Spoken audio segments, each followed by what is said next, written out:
चैत्री पूर्णिमा के दिन श्री हनुमान जी महाराज का प्रागट्य हुआ। फिर गतिमान, रतिमान, मतिमान, कैतुमान, व्रतिमान, ऐसे हनुमान जी के 5 भाई और जन्म, तो 6 भाइयों का जन्म हुआ है। 6 भाई। नियम है महाराज, जिसकी फैक्ट्री नहीं चलती हो, प्रॉपर्टी की आप खरीदारी बेचादारी करते हो, प्रॉपर्टी से जुड़ा हुआ काम करते हो, या लोहे से जुड़ा हुआ करते हो, या फैक्ट्री आदि का कर्म करते हो, कोई मैन्युफैक्चरिंग करते हो, वो नहीं चल रहा, तो हनुमान जी के उल्टे पांव का सिंदूर लीजिए और हनुमान जी के दूसरे नंबर के भाई गतिमान का नाम लीजिए। किसका नाम लेना है? गतिमान। गतिमान का नाम लेकर फैक्ट्री के बाहर या फैक्ट्री पर एक स्वस्तिक का निर्माण कर दीजिए, हनुमान जी के उल्टे पांव के सिंदूर और गतिमान का नाम लेकर। कभी आपकी फैक्ट्री कोई काम नहीं निकालेगी, उन्नति की ओर ही लेकर जाएगी, कभी घाटे की ओर नहीं जाएगी। गतिमान का नाम। रतिमान, केतुमान, मतिमान, ये जितने भी नाम है हनुमान जी के भाइयों के, ये सब कल्याण प्रद है। एक एक नाम कल्याण प्रद हमारे, एक एक।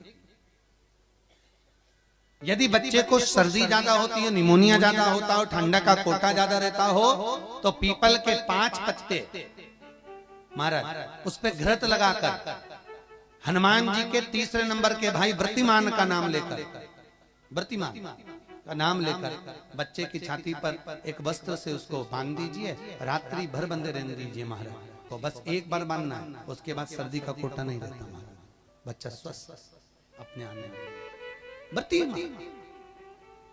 हनुमान जी महाराज के जितने भी भाई हैं, सबका आनंद सुख चरणारविंद। अगर किसी पति पत्नी में झगड़ा चल रहा हो, प्रेम नहीं बढ़ रहा हो, बहुत क्लेश हुई और अदालत में बात पहुंच गई, तलाक होने वाला है, तो भी गतिमान का नाम लेकर हनुमान जी के मंदिर में एक ध्वजा लगा दी जाती है और उस पर ध्वजा पर स्वस्तिक बना दिया जाता है गतिमान का नाम लेकर। तो पति पत्नी का प्रेम वापस बढ़ जाता है और तलाक नहीं होता है महाराज। जिसका तलाक नहीं चाहिए, अगर मन से सोच के बैठे कि तलाक चाहिए तो मत करो, पर नहीं चाहिए, प्रेम बढ़ाना है, उसके लिए गतिमान। ये लोग तो ऐसे हैं, उनको आज तक हनुमान चालीसा पढ़ना नहीं है, आज तक कोई चालीसा, चाहे गायत्री चालीसा हो, लक्ष्मी चालीसा हो, शिव चालीसा हो, पढ़ना ही नहीं आती। बस बैठ गए भगवान के सामने और पढ़ लिया आसन लगा के। नहीं नहीं नहीं, चालीसा पढ़ने का भी एक नियम है।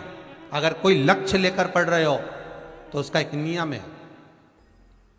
पूरी जिंदगी पढ़ते रहोगे तो भगवान की प्राप्ति नहीं है, पर लक्ष्य लेकर अगर पढ़ा है, आसन से जिस भगवान की चालीसा पढ़ रहे हो उसकी मूर्ति या उसका फोटो आपके सामने होना चाहिए।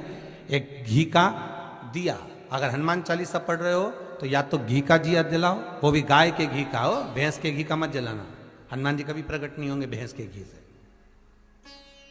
घी का दिया लगाइए अगर चालीसा का पाठ कर रहे हो हनुमान जी का।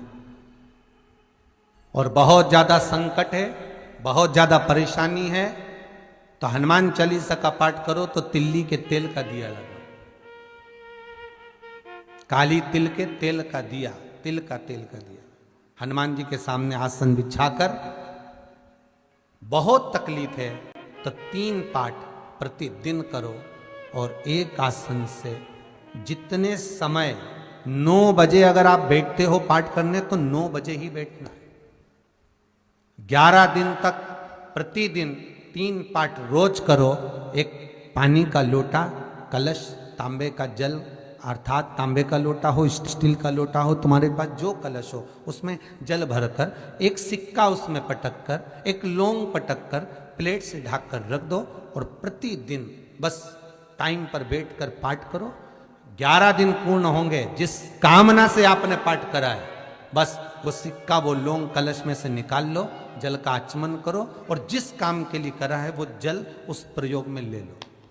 उस प्रयोग, किसी से बात करने जाना है तो वो जल पी कर जाइए, कोई से हाथ मिलाना है तो वो सिक्का, वो लौंग अपने हाथ में रखिए, अपने साथ रखिए। पंचमुखी हनुमान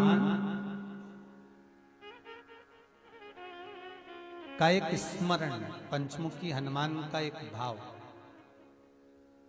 महाराज। जैसे बहुत ज्यादा तकलीफ अगर व्यक्ति को हो गई है, बहुत कष्टमय जीवन चल रहा है, हार गए हर जगह से और तकलीफमय जीवन चल रहा है, तो पंचमुखी हनुमान का एक शिव महापुराण का और स्कंद पुराण का एक बड़ा सुंदर मंत्र है। उस मंत्र को आप सब एक बार हमारे साथ में बोलें। ओम नमो हनुमते रुद्र अवताराय सर्व शत्रु संहारणाय सर्व रोग हराय सर्व वशीकरणाय रामदूताय स्वाहा। बस इस मंत्र को हाथ में काली तिल लेकर, एक जौ लेकर और गूगल लेकर, थोड़ा सा उसमें गाय का घी डालकर, कंडे को या अग्नि को जलाकर इस मंत्र का 11 बार 21 बार जाप कर कर अपनी कामना कर कर छोड़ दीजिए। कैसा भी रोग हो, बीमारी हो, कष्ट हो, दुख हो, तकलीफ हो, 21 दिन के अंदर वो आनंद आना प्रारंभ कर देता है महाराज। इस मंत्र स्कंद पुराण का, शिव महापुराण का ये मंत्र मूल पंचमुखी हनुमान सुख देंगे। और एक और चीज याद रखिए महाराज, यदि कोई काम के लिए जा रहे हो, कोई व्यापार के लिए जा रहे हो या नौकरी करने के लिए जा रहे हो और लगी नहीं रही, बहुत तकलीफ पा रहे हो, सर्विस ही नहीं लग रही, बहुत कष्टमय हो गया, तो निवेदन करूंगा 5 पीपल के पत्ते पर बेसन के 5 लड्डू घर में बने हुए, गाय के घी के 5 लड्डू रख लो।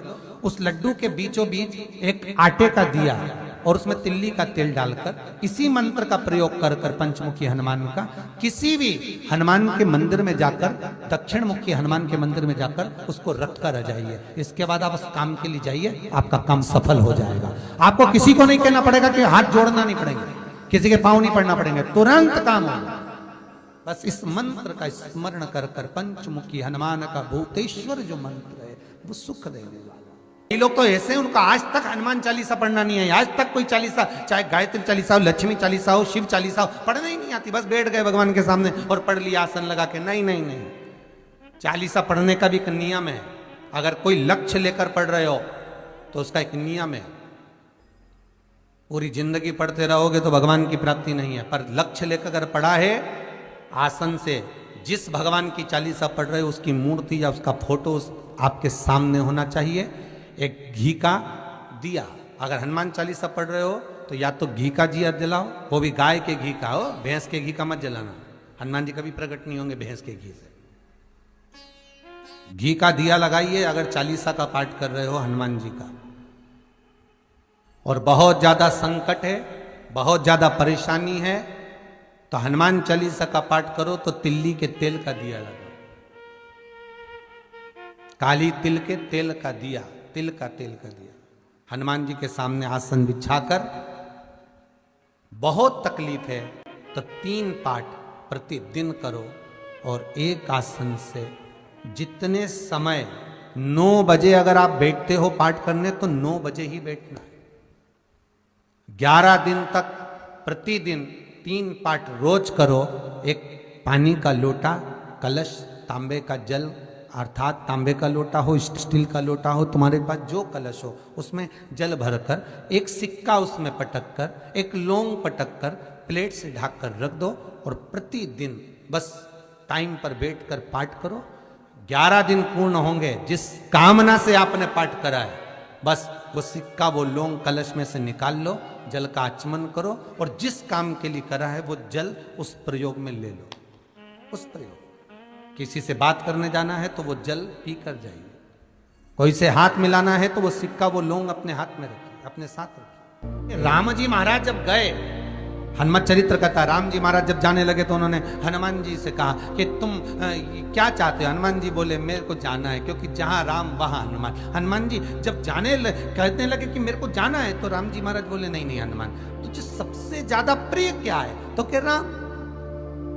तो हनुमान तू कह रहा है सबसे ज्यादा प्रिय है, राम प्रिय है, तो एक बार जिस समय देवऋषि नारद का अपमान हुआ, विश्वामित्र बाबा का अपमान हुआ, उस समय पर एक राजा ने जब अपमान करा तो तूने उसको राम नाम लिखकर एक जगह पर बिठा दिया और कहा कि तू राम नाम जपते रहे। उसने राम नाम जपा। तब हनुमान याद कर, मेरे सम्मुख में तू खड़ा था और युद्ध होने वाला था, तो तूने क्या कहा था? प्रभु आप इसको मार नहीं सकते क्योंकि ये आपका नाम ले रहा है। राम से बड़ा होता है राम का नाम, आप इसे मार नहीं सकते। तब आपने ये संवाद कहा था, हनुमान बता तेरी प्रीता क्या है? हनुमान जी कहते हैं प्रभु आपने मुझे जगा दिया क्योंकि मुझे श्राप ही ये मिला था कि तू जागेगा किसी के जगाने पर, आपने मुझे जगा दिया। इसलिए है नाथ, अब मैं जाना नहीं चाहता, सत्संग करना चाहता।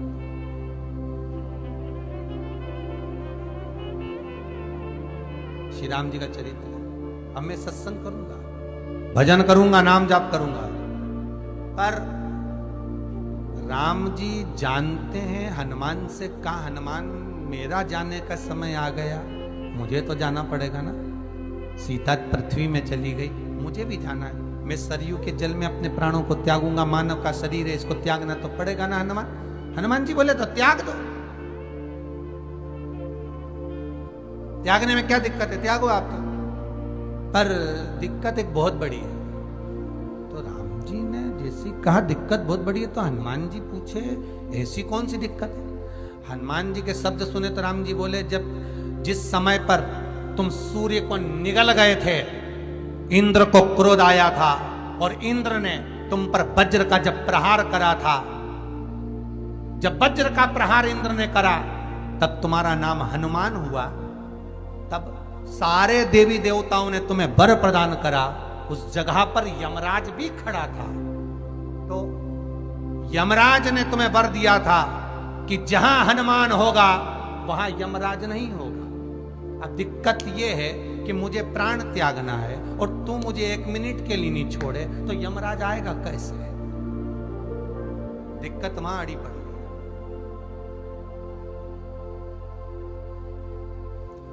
हनुमान जी मुस्कुरा के बोले राम जी महाराज से, प्रभु मैं आपके बिना रह नहीं सकता। तो राम जी बोले मैं भी जानता हूं कि तू मेरे बिना नहीं रह सकता, पर एक काम तो कर सकता है ना। क्या? मैं अगर कोई काम बताऊंगा तो तू करेगा कि नहीं करेगा? हनुमान जी बोले आपका काम और मैं ना करूं, ऐसा कभी हुआ है? जरूर करूंगा। ठीक है। बस अब राम जी महाराज ने सोच लिया कि हनुमान को जाने से पहले काम पर लगा।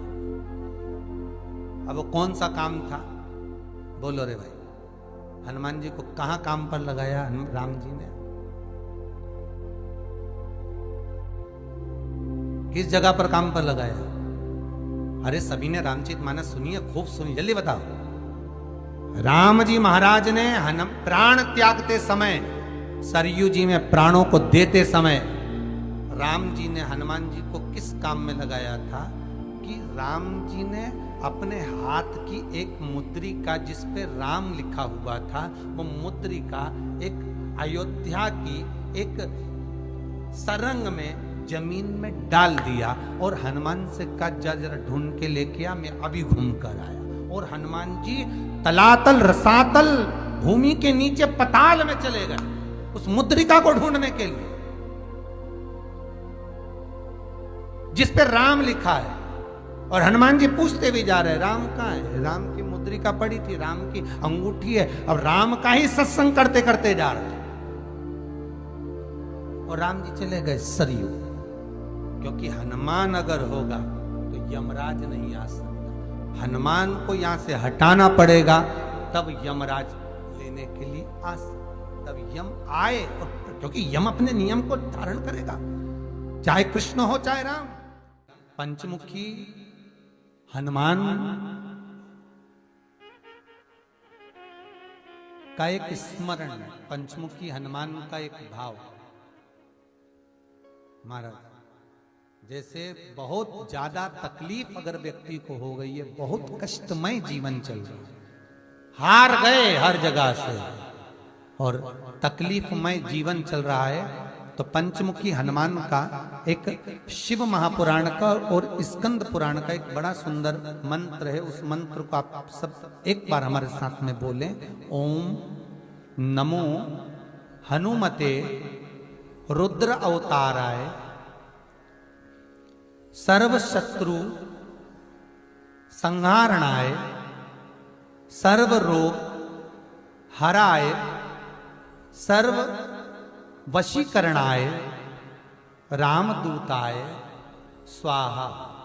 बस इस मंत्र को हाथ में काली तिल लेकर, एक जौ लेकर और गूगल लेकर, थोड़ा सा उसमें गाय का घी डालकर, कंडे को या अग्नि को जलाकर इस मंत्र का 11 बार 21 बार जाप कर कर अपनी कामना कर कर छोड़ दीजिए।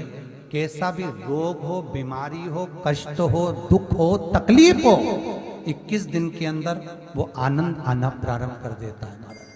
इस मंत्र, स्कंद पुराण का, शिव महापुराण का ये मंत्र मूल पंचमुखी हनुमान सुख देंगे। और एक और चीज याद रखिए हमारा, यदि कोई काम के लिए जा रहे हो, कोई व्यापार के लिए जा रहे हो या नौकरी करने के लिए जा रहे हो और लगी नहीं रही, बहुत तकलीफ पा रहे हो, सर्विस ही नहीं लग रही, बहुत कष्टमय हो गया, तो निवेदन करूंगा 5 पीपल के पत्ते पर बेसन के 5 लड्डू घर में बने हुए, गाय के घी के 5 लड्डू रख लो। उस लड्डू के बीचों बीच एक आटे का दिया और उसमें तिल्ली का तेल डालकर इसी मंत्र का प्रयोग कर कर पंचमुखी हनुमान का किसी भी हनुमान के मंदिर में जाकर, दक्षिण मुखी हनुमान के मंदिर में जाकर उसको रख कर आ जाइए। इसके बाद आप उस काम के लिए जाइए, आपका काम सफल हो जाएगा। आपको किसी को नहीं कहना पड़ेगा कि हाथ जोड़ना नहीं पड़ेंगे, किसी के पांव नहीं पड़ना पड़ेंगे, तुरंत काम होगा। बस इस मंत्र का स्मरण कर कर पंचमुखी हनुमान का भूतेश्वर जो मंत्र है वो सुख देने वाला। जब अपना कोई पैसा अटक जाता है, कोई कार्य अटक जाता है, कोई फाइल अटक जाती है, कोई काम नहीं होता, तो 5 जगह पर जल चढ़ाना प्रारंभ कर देते। पहला,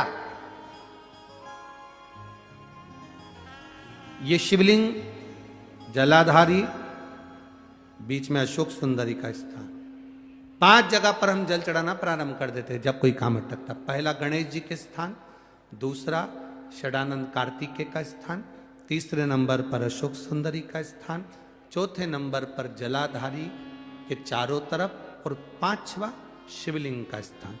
जब हम यहाँ से जल चढ़ाना चालू करते हैं, फिर जल को यहाँ चढ़ाते हैं, फिर मध्य चढ़ाते हैं, फिर जलाधारी पर चढ़ाते हैं, उसके बाद शिवलिंग पर हम जल चढ़ाते हैं और धीरे धीरे जल चढ़ाकर अपनी जब कामना कहते हैं, कितना भी कहीं पर भी पैसा अगर अटका होता है, 3-4 महीना अगर लगातार रोज जल चढ़ा है तो बाबा रास्ता खोज ही देता है, वो आता ही। हनुमान जी के एक भाई का नाम है गतिमान। क्या नाम है? गतिमान। कभी स्कंद पुराण अगर पढ़े तो रामेश्वर में, रामेश्वर धाम की स्थापना में हनुमान जी का वर्णन पूरा है। कभी मौका लगे तो आप श्रवण करना स्कंद पुराण, तो उसमें हनुमान जी के भाई गतिमान का व्याख्यान लिखा हुआ। अगर कोई व्यापार, व्यवसाय या कोई गाड़ी या कोई फैक्ट्री, जो लोहे का काम करने वाले हैं, जिनकी फैक्ट्रियां चल रही हो, वाहन का कोई गाड़ी लाके एक्सीडेंट हो जाता है, कोई पकड़ लेता है, कोई चक्कर आ जाता है, कुछ ना कुछ प्रॉब्लम, अगर लोहे से जुड़ी हुई फैक्ट्री हो, व्यापार हो, व्यवसाय हो, गाड़ी हो, घोड़ा हो, उसमें तकलीफ आ रही हो, कि उल्टे पांव का सिंदूर लाकर गाड़ी पर या फैक्ट्री पर स्वस्तिक बना दिया जाए और गतिमान का नाम लेकर बनाया जाए, तो उस फैक्ट्री में कभी तकलीफ नहीं आ सकती, उसमें उन्नति ही बढ़ेगी। हनुमान जी के भाई गतिमान का स्मरण कर, गतिमान, यहां तक गतिमान का स्मरण किया गया है। अगर किसी पति पत्नी में झगड़ा चल रहा हो,